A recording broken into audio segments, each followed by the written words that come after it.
Top of the morning, Dan, and in for Amy this morning is Charles Thomas, former That- ABC7 political reporter. That's me. Charles, I don't know about you, but I'm a fan, consumer of military history, both in written form as well as dramatic form.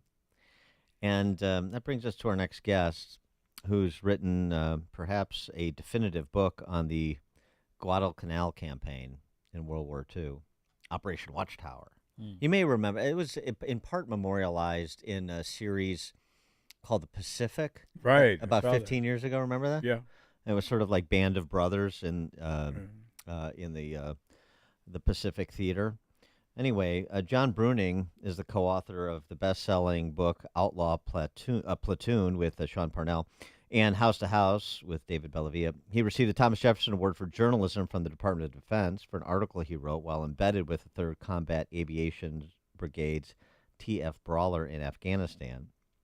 His new book is entitled 53 Days on Starvation Island, the World War II battle that saved Marine Corps aviation.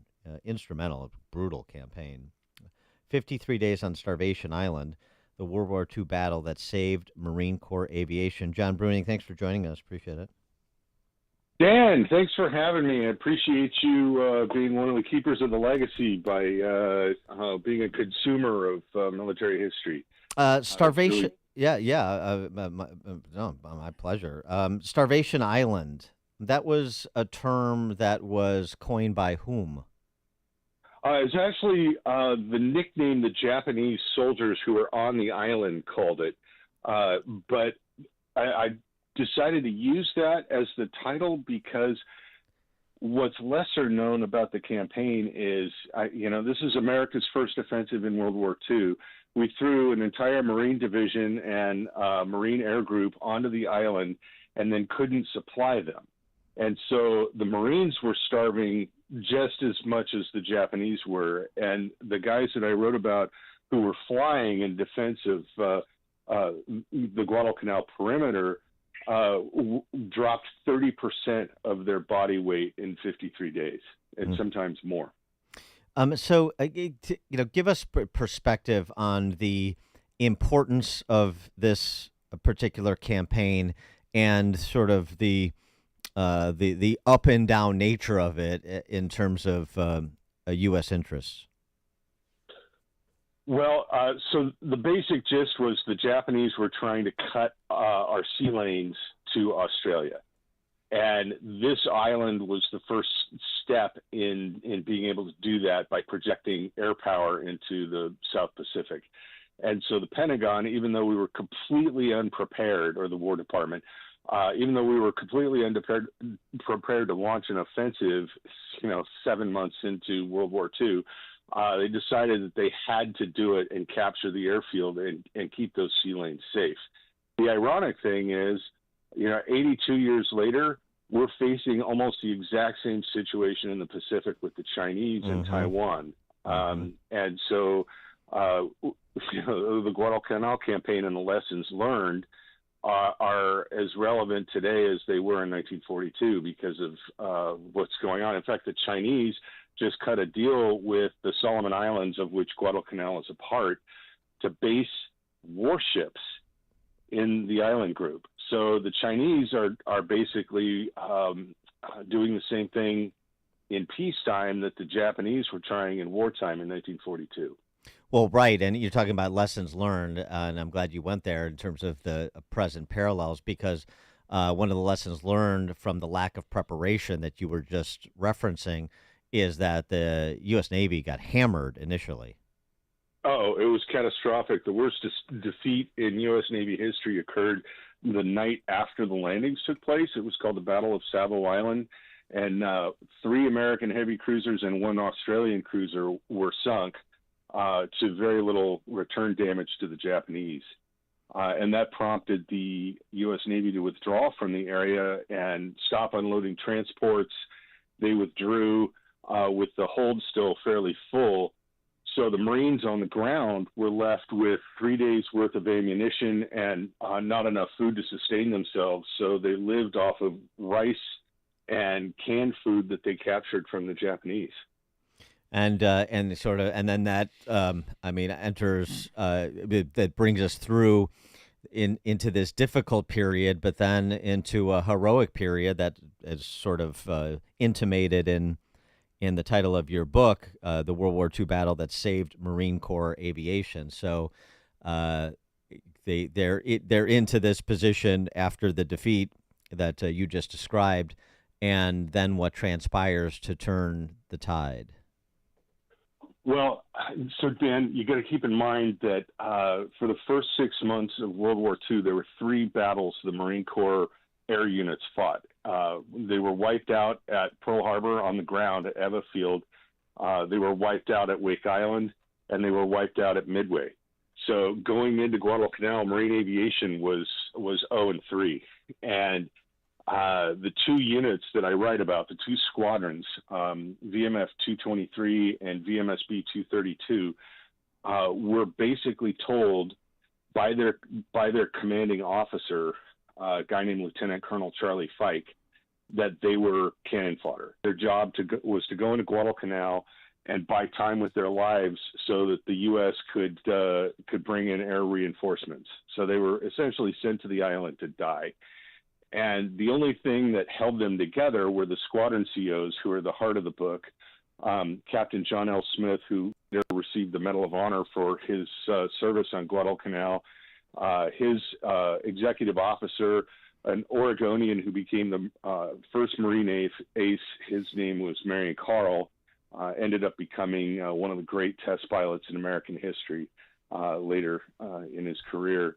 And then Richard Mangrum, who was a University of Washington Husky who brought in the first dive bomber squadron.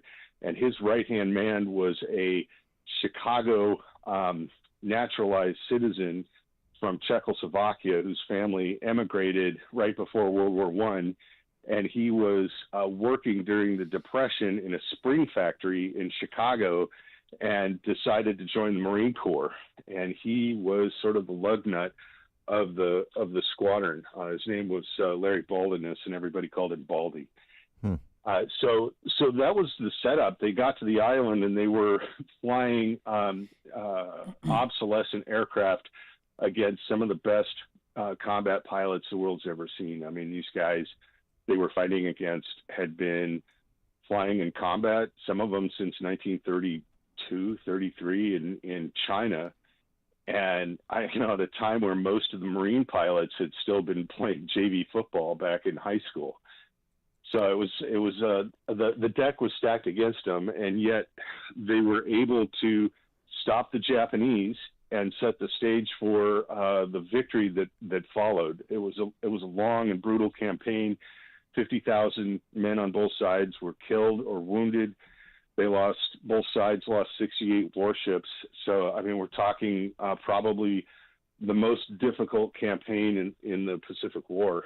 And this small group of Marine aviators really helped turn the tide to make sure that the first offensive of the war was not a massive strategic defeat. And we came very close to that. And this is still this is still early on in the war, and these Marine aviators then come home, and you cover this in your book too, which I like the idea of covering the return home. There's a lot of scholarship on that with respect to Vietnam, but perhaps and in some respects with respect to other wars, but not in this particular respect. So what happened when these aviators returned home after their heroic service?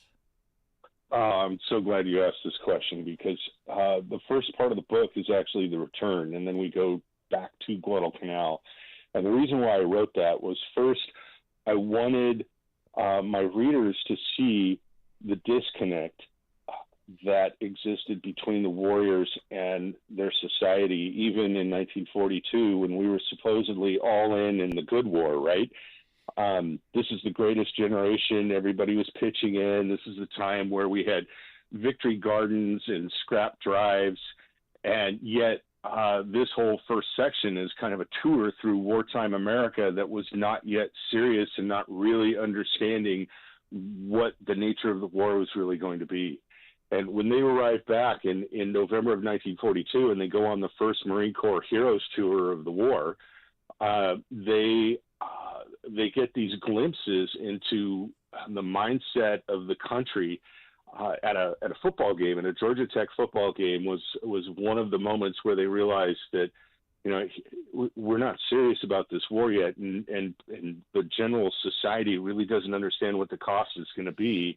And John L. Smith just kind of unloads on an Atlanta Constitution writer because of that. And then they end up going to two different wartime aircraft factories, and they see the difference between how they're run. And one was very wasteful and didn't produce hardly anything of value, and the other one was instrumental in winning the war. And you kind of see the dichotomy through the eyes of the pilots who are forced to fly these airplanes. And so it was a time where we were in transition. We knew that there was a war as a society. Everybody recognized we were in World War II, but nobody really knew what that meant.